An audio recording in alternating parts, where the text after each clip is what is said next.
So starting the test drive in this Acadia Limited, the V6 in these, they're relatively stout, a lot of power, just a lot of usability. The maintenance on them can be, you know, if you don't go by the manufacturer specs, it can be a bit of a problem down the road, kind of like the CVTs from Nissan. But for the most part, you take care of these and they'll go 200,000 miles easy. And in terms of the ride quality you get here, they're relatively plush, very nice to drive, I think. The ride quality is good, just what you expect from a three-row kind of mid-size SUV. Now I can see I'm already getting a little bit of a pull, so I don't know if it's a alignment thing, suspension thing, but whenever I give it throttle, just feeling a little bit of a tug from the front end here. And this is front wheel drive, so. But we're gonna give it a pull. Here we go.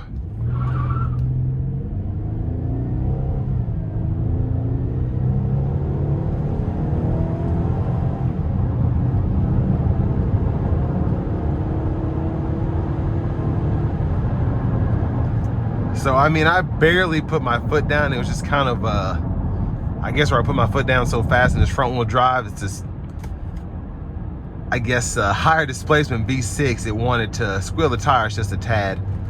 And the traction control active light came on in the heads up display. And that was, that's just neat. It's crazy how much tech is in this thing for it to be the limited model, or I should say the outgoing model of the new body style Acadias that came out in 17.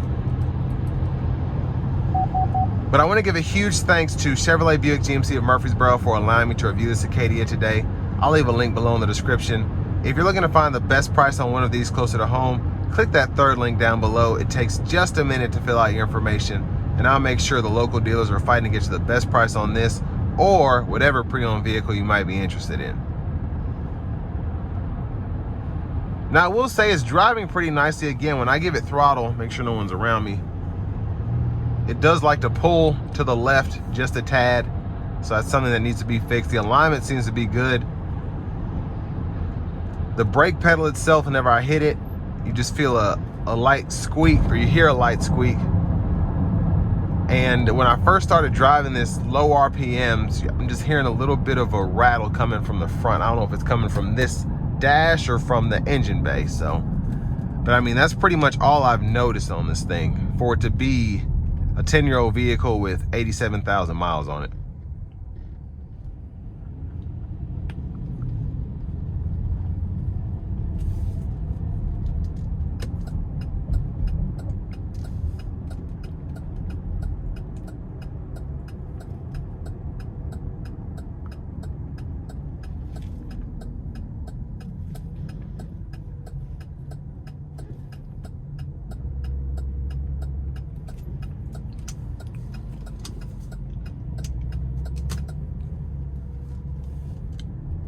Now, in terms of what you get for the money with this Acadia, I think it's for the mileage, 87,000, and it'd be at 14 grand. I think that's a pretty solid deal.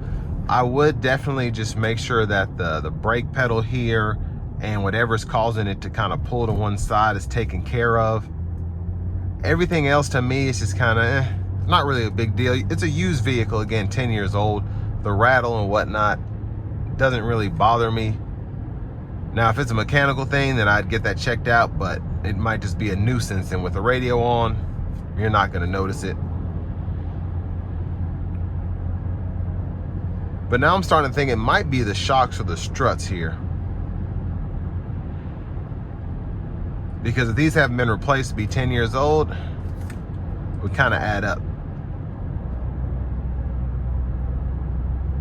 But I think it's, you know, these were really nice when they did the limiteds. They've always been pretty nice since they got, I think these came out maybe like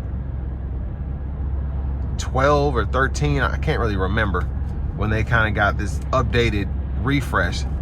But it just always seemed like a solid choice to me. I felt like a lot of the amenities made sense. So being able to slide those seats back and forth, fold them down, and then just kind of move them to where they need to be to make it easier for you, depending on whether you're needing storage capacity or whether you're needing space for your passengers.